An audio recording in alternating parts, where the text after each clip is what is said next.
Hello, and welcome to this episode of To the Point, Tanium's interview series where we sit down with public sector thought leaders to exchange ideas on the latest trends impacting government, technology, and solutions to today's most challenging technology priorities. I'm Claire Bailey, Public Sector CIO at Tanium. And I'm Tori Crass, Public Sector CISO at Tanium. In this episode, we're sitting down with Terrence Slaton, Chief Information Security Officer for Fulton County Government in Georgia, and renowned public sector technology leader to discuss how his team is successfully executing a large-scale migration to Windows 11 across critical government systems with speed, certainty, and zero disruption to essential services. So thank you for joining us for this episode, Terrence. Lori, Claire, thank you very much for having me. Look forward to today's discussion. Well, let's get right into it, Terrence. As an experienced IT leader in your industry and in county government, when you're faced with a challenge like the Windows 11 migration, what's your approach? Um, I gotta say, inventory, take it from real estate inventory, or real estate location. When it comes down to this Windows 11 migration, it really started off inventory early. Inventory what you expect to be possible changes, and be prepared to change what that inventory is going to look like, right? So inventory early means find out everything that's in your environment. Do the best you can. We always know that there's going to be departments that's going to pull items out of the closet that hadn't been used, or is this one particular laptop or printer that no one's ever known about that pops up? But do your best to get as much inventory out in advance. And with that inventory, that's going to allow you to try and identify your challenges, right? Get an inventory list of the particular challenges you expect to come into, meaning, is this hardware still supported? No. Is the hard drive going to be full? Is this actually connected to the network on a regular, or we're going to have to look at some type of remote solution in order to do it? Inventory as much of the potential challenges you can think you can come up with, and then plan. Take your planning based off that inventory of how many devices I'm actually going to need to replace. How am I actually going to image these devices that's in certain locations? What tool are we actually going to use? And be prepared to pivot in that planning, because every plan looks great on paper until you start to execute it. So walking into this, that was my approach, trying to figure this out, what we really need to do with Windows 11. Great information. Thank you for that. Why was it important for Fulton County to get ahead of the Windows 11 migration deadline rather than to wait until the end of 2025? Well, this is one of those things where if you've been through it a number of times, you know what to expect, and you know not to let it happen again. I've been lucky enough to be with Fulton County long enough that I would live through the migration from XP to 7 and 7 to 10, and now 10 here to 11, even with a little beta testing in there with Longhorn Vista.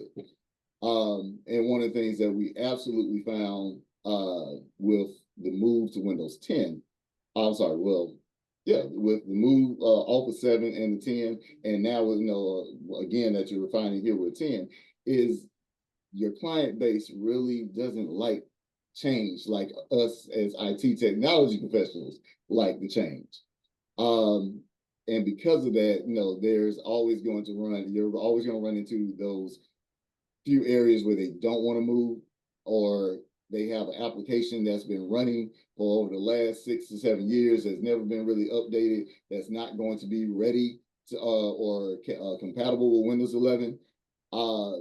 Because we ran into that with each one of the migrations from 7 to 10 and now 10 to 11, I was raising the flag as early as possible. We need to go ahead and start planning for Windows 11, and we need to start moving toward that way.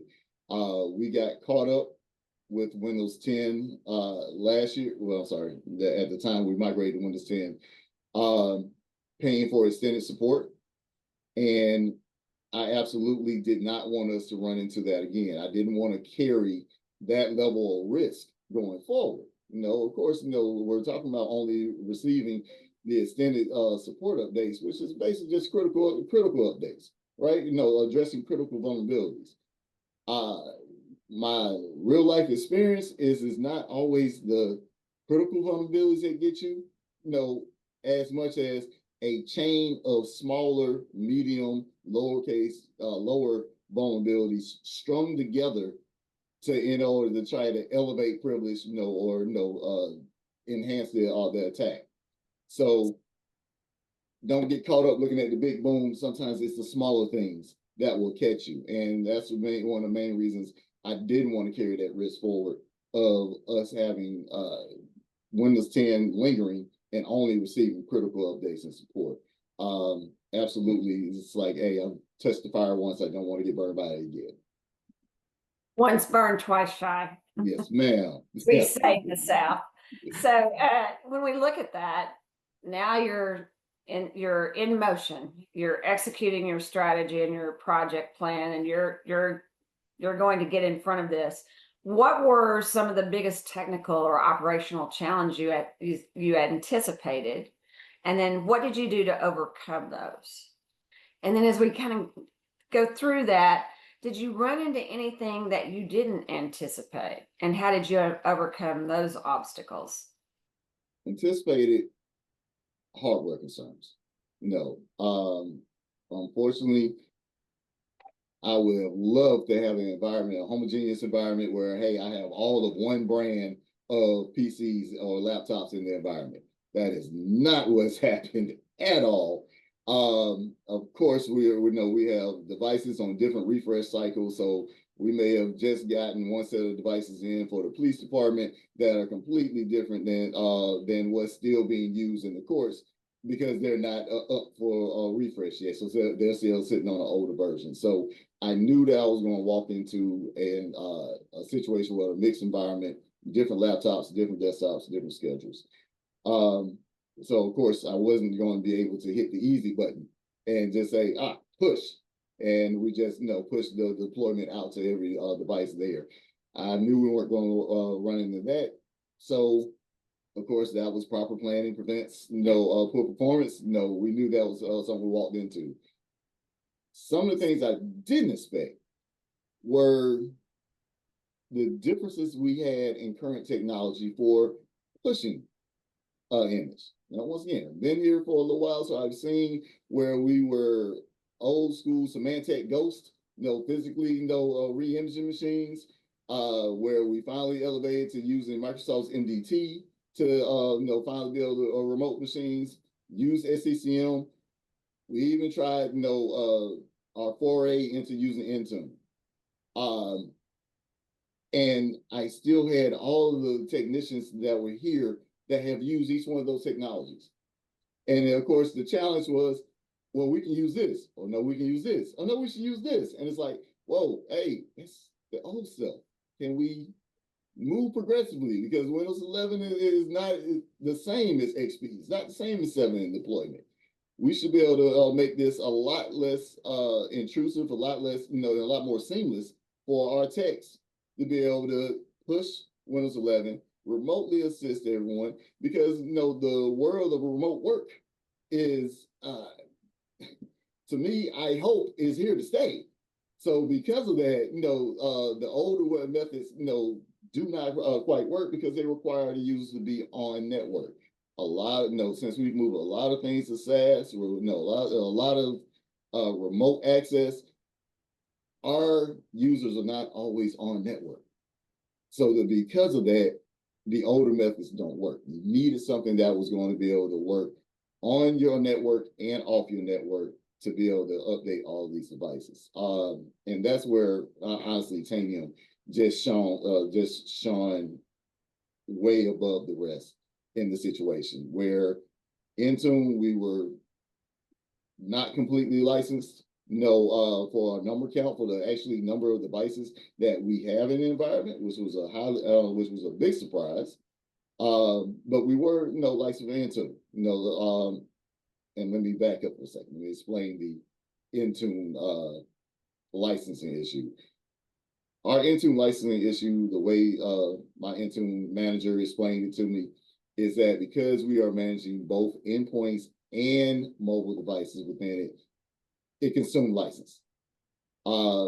So our ability to be able to push to every endpoint in our environment was compromised because we have a number of mobile devices that are being managed. So that right there, honestly, just really sort of never let a crisis go to waste.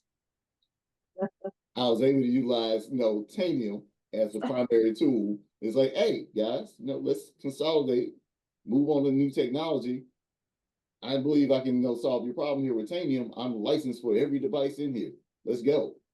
And once the teams actually got the opportunity to dive in, put their hands into it, and actually understand how Tanium works, the ease of it, and our reach to be able to get the remote devices, and the fact that it was not a steep learning curve, the teams they jumped on it. They got the adoption, and this is one of the things that I didn't anticipate. It's not an obstacle, it was a benefit that came out of it, is I now have multiple teams working on a consolidated platform.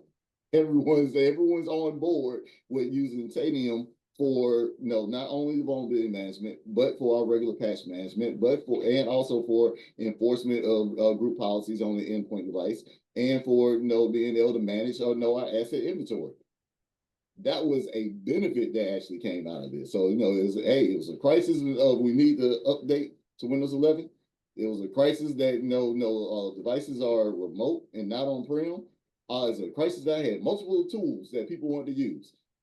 The great thing that came out of this, now we now consolidated utilizing Tanium, and I have most of my concerns resolved. Now it's just a matter of stopping the guys that still finding new devices to pull and pop on the network that I had no idea about. It's interesting you mentioned Ghost. I'm pretty sure I have a copy of that on floppy disk somewhere laying around in a closet in a box somewhere. So getting a little bit more specific related to that visibility and that preparedness aspect with your environment, how did solutions help your team gain the visibility into the upgrade readiness across your environment, especially with those distributed and unknown assets that you just mentioned? The best way that we approached it is that I had a combination of things. I already have a NAC solution in place, so this finds anything that touches the network that has an IP address. The NAC should find it. Integrating it with Tanium honestly became easy, where if the NAC scanned the device and did not find the Tanium client on it, and it was eligible for the Tanium client, put the Tanium client on it. It had it push out the Tanium client, which at that point, once it responded back to Tanium now became my source of truth of all the devices that I need to actually attack to be Windows, attack to upgrade to Windows 11.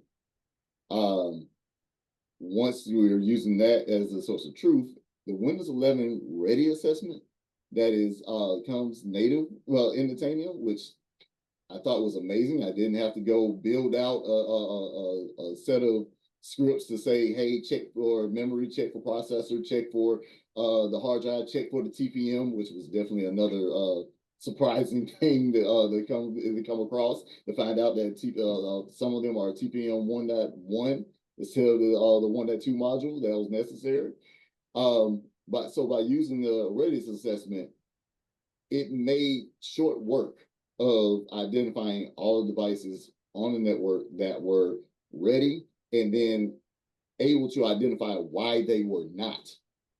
So that was a big thing there, because that went back to the whole inventory strategy of knowing what you have and knowing what can be upgraded, what needs to be replaced. So by utilizing that, I was able to sort of phase out the what needs to be targeted. So I was able to go by, this department has 110 machines, and 10 of them are not upgrade ready, and then to find out that the upgrade ready is only because of space, because they've taken OneDrive and they have it synced, where it's in OneDrive and on your device. So you're eating up, all the storage on your device that you don't need. So we were able to go ahead and take those, hand it off to our help desk and tell, hey, these particular tickets, we need you to go ahead and address them. To go ahead and change their OneDrive settings so that they can go, free up hard drive space.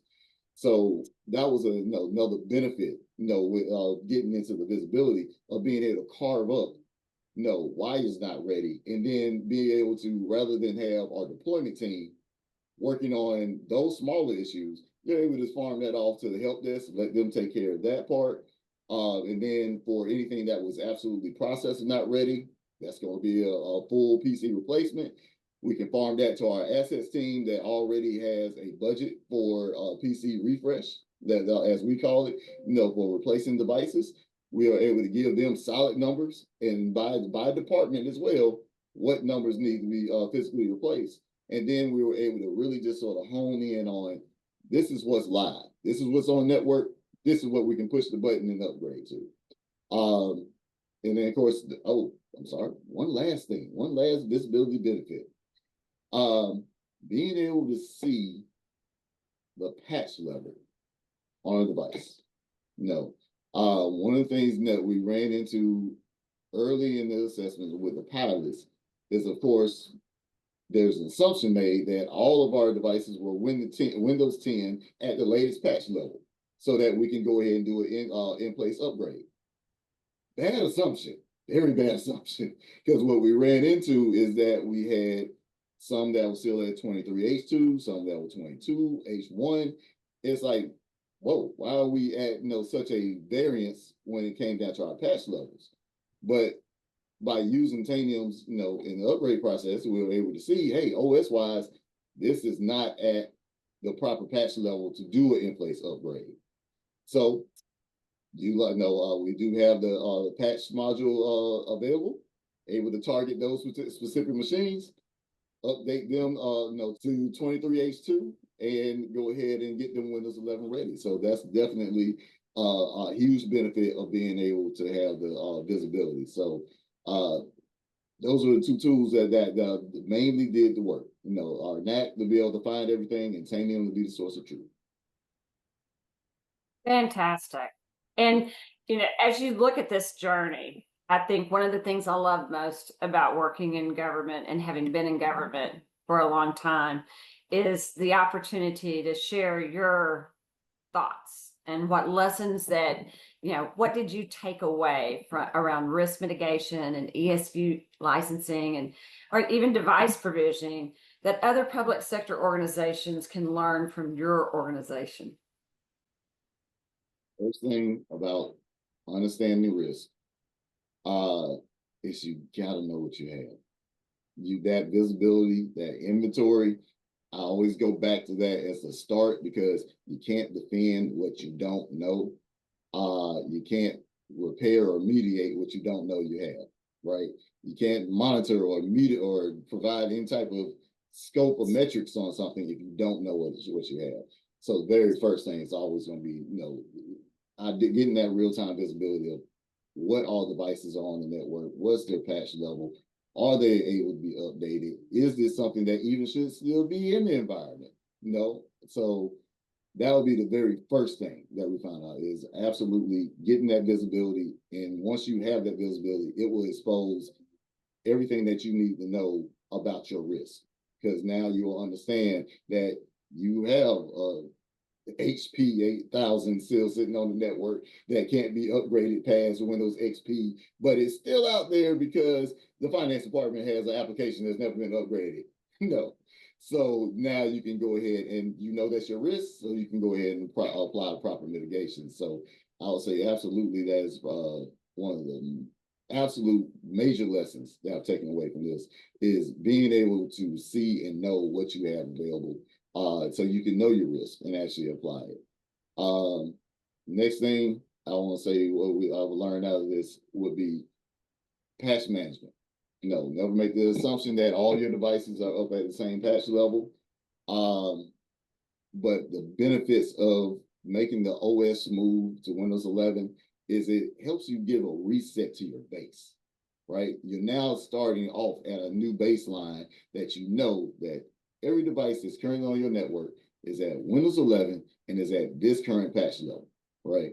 And now that they are at that patch level, you're starting off with a much better security posture because you know where you're starting from, and you can help control the configuration drift that happens over time, where some devices are online, they don't get patched, or some devices get updated because they're actually in the building versus remote. Now you're starting at a flat baseline, and you can do a better job in advance of trying to pull that drift back, and to keep your devices updated. So definitely that's another lesson I've gotten out of this. Is a benefit that comes from the upgrade is take the time now to go ahead and use this new baseline to improve your security level. So I think the other part that I probably learned out of this, every department that you work with is different. Everyone has a different need. And because of that, you can't just do the blanket, I'm going to push to everybody all at the same time, and where it's going to work. Absolutely not. That is not the game plan. That will never work. But by taking the time to divvy up your departments by who does similar work, who has similar apps, who has a similar type of work schedules, then it allows you to develop a schedule that will give the least amount of disruption to your deployment process, right?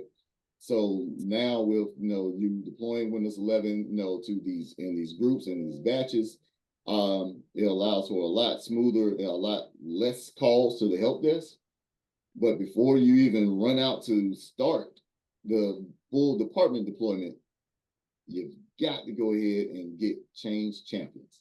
That is definitely something that we found to be a huge benefit in this year's migration versus what we did with Windows 10, is that we were able to reach out to each one of the individual departments and get what we call their IT liaison, and then a change champion, someone that is a power user, someone that knows the department, that can actually function fully, running through all of the department's normal operations.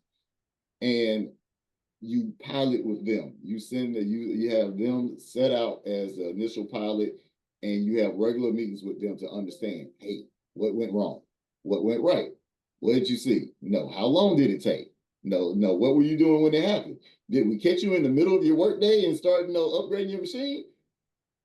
That's what you get with the change champions. You get to find all the kinks and the problems that could come up, discuss it with them, come back, revamp your plan. So now when you do push to that department, you know the idiosyncrasies, the little things that could come up with them, so that you can plan for it properly, or avoid it altogether. So that's definitely something else that we were able to take a lesson away from this. And I want to say, going back to another point, is the remote work. This is still inventory, still inventory where everything is, but remote work is part of the norm now. And because it's part of the norm, you're no longer in a situation where all your devices are on your network all at the same time. And you got some devices that never touch your network anymore because you provided SaaS solutions that allow them to go work all day without ever connecting via VPN. Office 365 being a major, so that you can get Outlook without having a VPN inside the network. And then a couple of SaaS solutions that we utilize for our finance and tax departments. Some of those users never touch the network ever.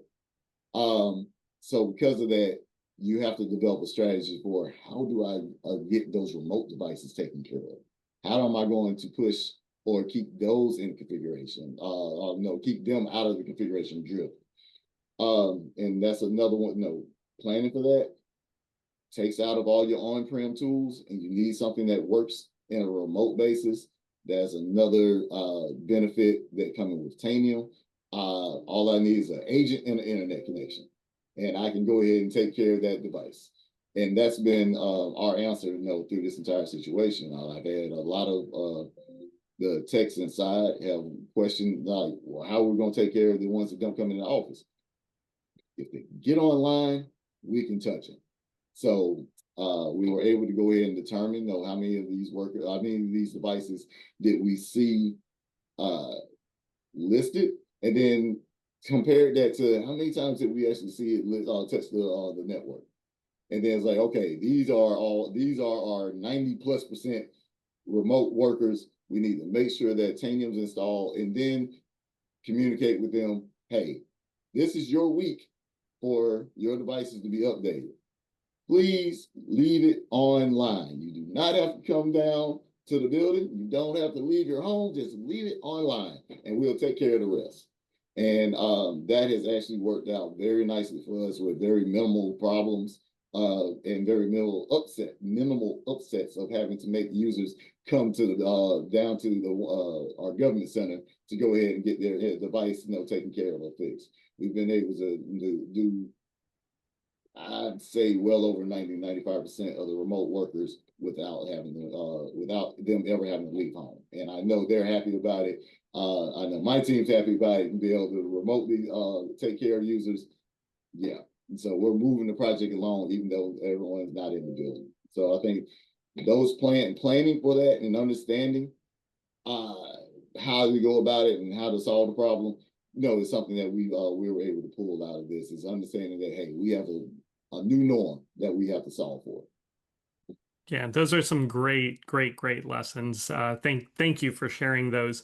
So, and now that Fulton County is making that significant progress in getting Windows 11 out there, how is your team's operational efficiency or even cyber hygiene improved through all of this? Based on what you shared, it kind of sounds like you've maybe even gotten some time back and maybe been able to even move things to a proactive level from what you've been just sharing with us now. So what's that look like? How has your team really benefited from that, and what's next? I'm gonna say that the standardization on the platform use is probably the biggest operational improvement that we've experienced with this, right? Rather than the security, looking at it from a vulnerability standpoint, endpoints looking at it is they just need to update the OS and keep the software update, and even our system engineering teams worried about the servers being updated. Being able to standardize on one platform that has the ability to take care of our patches, take care of vulnerability management, allow asset management, allow endpoint control, and all of us looking at the same pane of glass and being on the same page have made meetings about what needs to be done go a lot smoother. Now it's not a debate between SCCM sees this, or Intune sees this, or some other tool that we never knew about saw this, and we're going in three or four different directions. We're now working from the same page, which has allowed for a lot faster patching and automation, because we all agree these 30 machines don't have these patches on it. We can go ahead and send it to this patch group that is our test patch group, test that quickly, and then get the responses back very quickly as that they're good to go, then move to apply those patches. So I definitely have seen my patch cycle for endpoints has really reduced from the 3 weeks from Patch Tuesday to trying to get everything in to now I'm probably a week after Patch Tuesday. I think I'm up to par. So that ability, the automation of what we gotten is I can't speak highly enough about it, right? But then, of course, when we talk about hygiene, that was well picked up out of this is using the Tanium enforce model. Still talking about remote work, right? That is probably one of the biggest things that popped out of this of how do you manage all your remote devices. By using the enforce module, it works just the same as if I have somebody on-prem getting group policy, right? On someone's endpoint device, when you're at home and you sign on, you're getting that connection, you're authenticating against our 365 environment. you're able to log on, but you're not getting group policies because now domain controller know that you're on network to go ahead and get to. But by using enforce, as soon as you get on the, they were able to connect to the internet. The enforce policies that we've updated, apply to the device. And now I have the same level of security and posture of a remote device as I do to someone that physically came in the building and plugged in and were able to reach that. The additional benefit that I was able to get is that I didn't have to turn my security analyst, my security engineer, my network analyst, my network engineer, or endpoint engineers. I didn't have to turn them into Tanium engineers in order to make this work. It's one of those things that was the ease of the product that, hey, this is just a tool for you to use. You don't have to become a full-blown engineer and understand how to use this or reconfigure it. All you need to know is these are the devices I need to point at. This is the patches I need to go. Let's go ahead and move forward. So that's definitely, when I say when you gotten time back, it's just been more efficient that, hey, we can move forward. We can make the changes, make the updates, and they're not spending time trying to research how to do it. Now they're just actually moving to do it. I'll be remiss if I didn't mention this part. Tanium offers a TAM. At least that's what I'm calling it. I think it's a different name, but a technical account manager. Basically, it's an engineer, a Tanium engineer that works with us, a certain X amount of hours a week. He has been invaluable to us on moving things forward so that they don't have to become Tanium engineers. Anything they have ran into a problem with, he has been Johnny on the spot with a very quick response. And if he couldn't find it out or just provide a response, he was able to either go back and make the changes for us or come back with the full documentation of, hey, this is what you need to do to make this happen. Hundreds of times back on that, because I know when I was a network administrator here at Fulton, I know the number of hours I put in being on calls with SCCM to try and manage that and make changes. So to see this now is almost like looking at the younger generation. You got it so easy now because of the change. Yeah.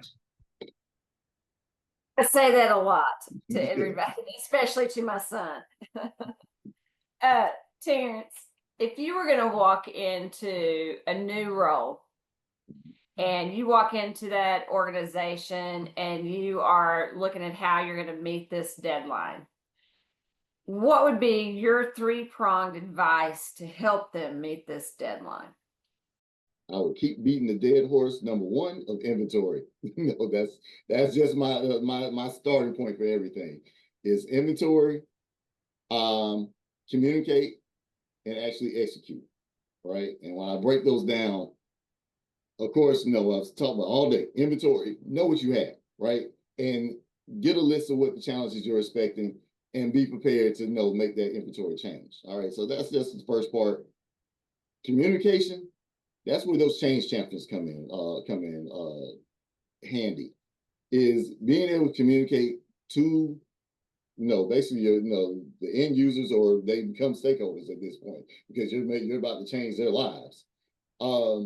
Communicate to them that the change is coming. Communicate that, hey, we need your support in identifying how we can make this move for you smoothly. And then the last part is going to be, when I say about execute, it's paralysis of analysis. And then we're trying to make sure you don't get caught with that, right? Way too many times, and almost it happened with us, is that you start to plan, you look at what could happen, you start trying to plan for all 1,000 risks, but then you're planning for what if,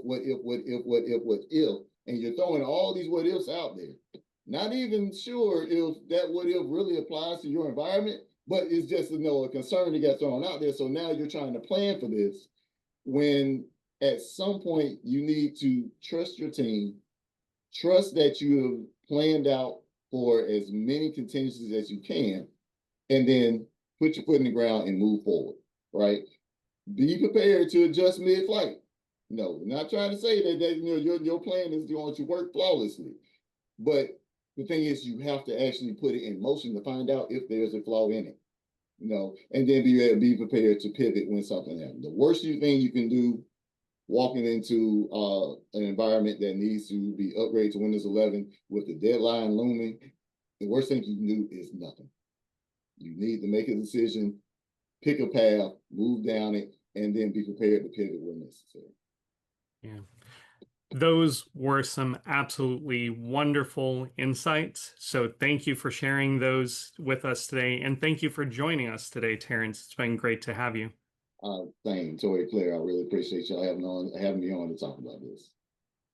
Well, I'm going to echo Tori. Thank you so much for sharing your experiences and your perspectives, because this has been a fantastic discussion. And I thank all for listening. I'm Claire Bailey. And I'm Tori Crass, and this is To the Point.